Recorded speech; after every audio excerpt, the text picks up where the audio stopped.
folks, welcome back to another episode of The Fallen Badge. Today we're going to look at the murder of Sergeant Scott Grimes, Arkansas Department of Corrections.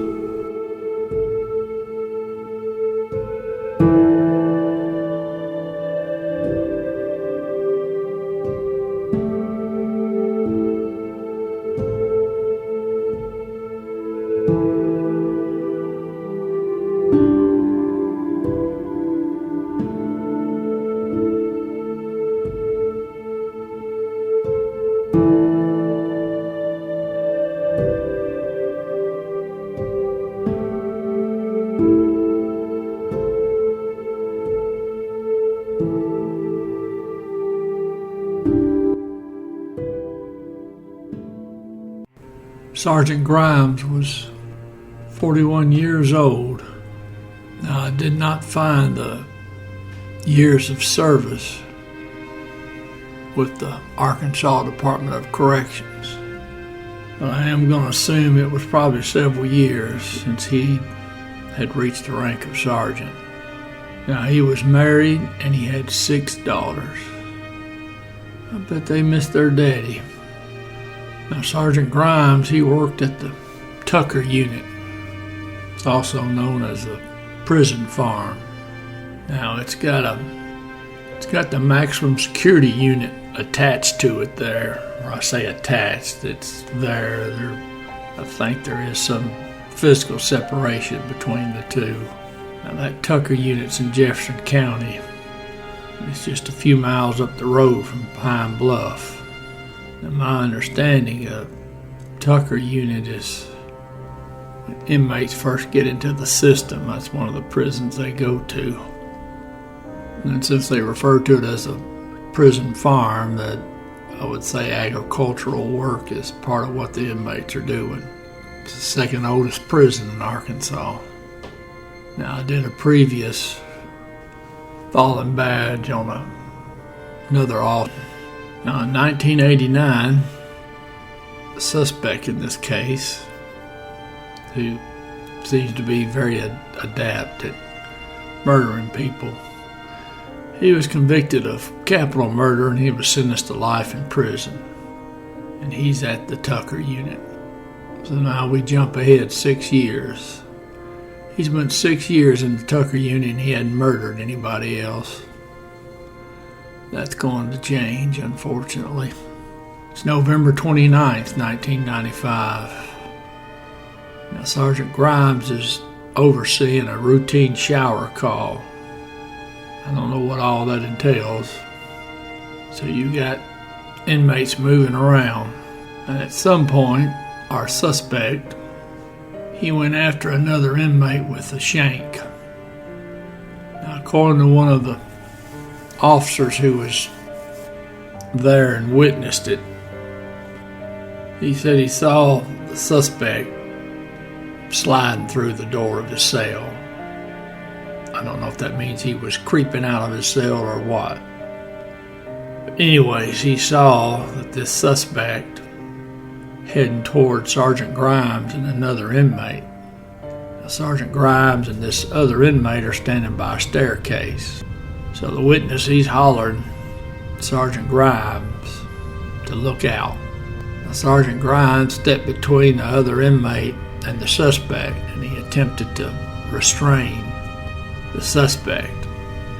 Now, this witness said he saw the suspect was armed with something in his hand, a shiny object, which turned out to be the shank.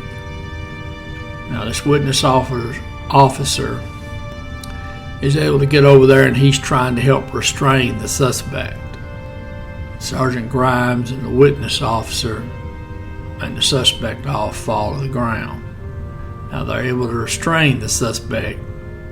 Witness officer said he saw Sergeant Grimes was kneeling on the ground and that he had 2 tears near his armpit. He said then Sergeant Grimes just pitched over. Sergeant Grimes would be dead within the hour. And from what I read in the resource material now, Sergeant Grimes may have expired even before they could get the air unit there to get him to a hospital or an ambulance, either one. As we've seen in some of these other events at prisons, the notification system to get EMS on the scene tends to be kind of chaotic. So now we've got the suspect. He's just committed his second murder. Now it turns out that Sergeant Grimes was working that day for another officer. Now that other officer obviously was pretty disheartened, pretty sad that Sergeant Grimes, who he considered one of his close friends, had died working the shift he was supposed to be working. Now this other officer, he says, if I hadn't have taken off, that would have been me. He was honest enough to say that the only difference is that I wouldn't have died to save an inmate. He said that's where Scott was more of a man than I am. He said Sergeant Grimes died for a man doing life without parole. Now they had a trial for the suspect. He's found guilty and he's sentenced to die. Now, as you might guess or already know, the case went through the appeals process, and twice it went up to the U.S. 8th Circuit. And each time the 8th Circuit had reversed the lower court's decision, the district court.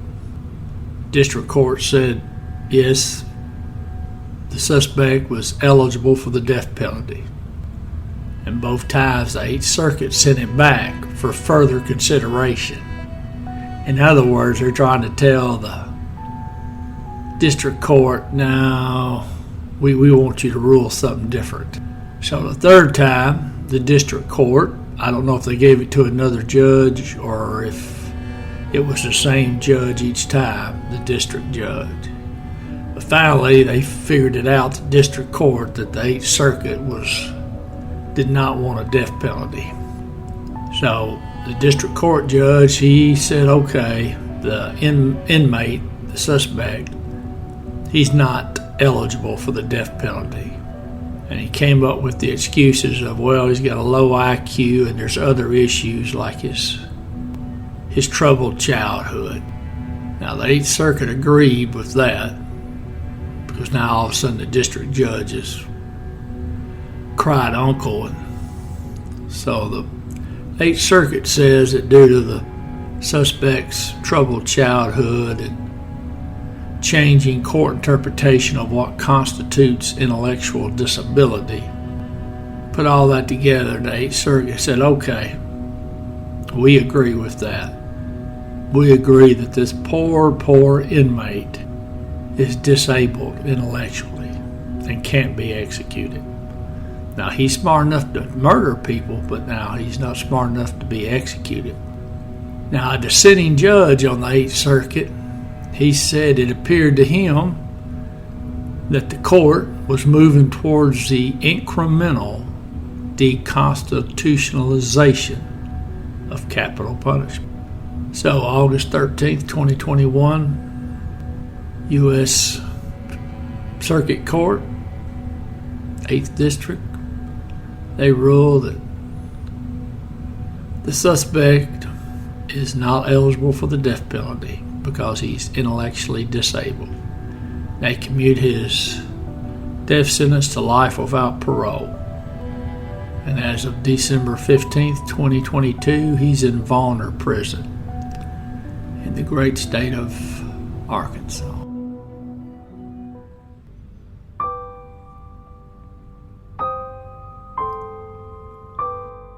Sergeant Scott A. Grimes, end of watch, November 29th, 1995.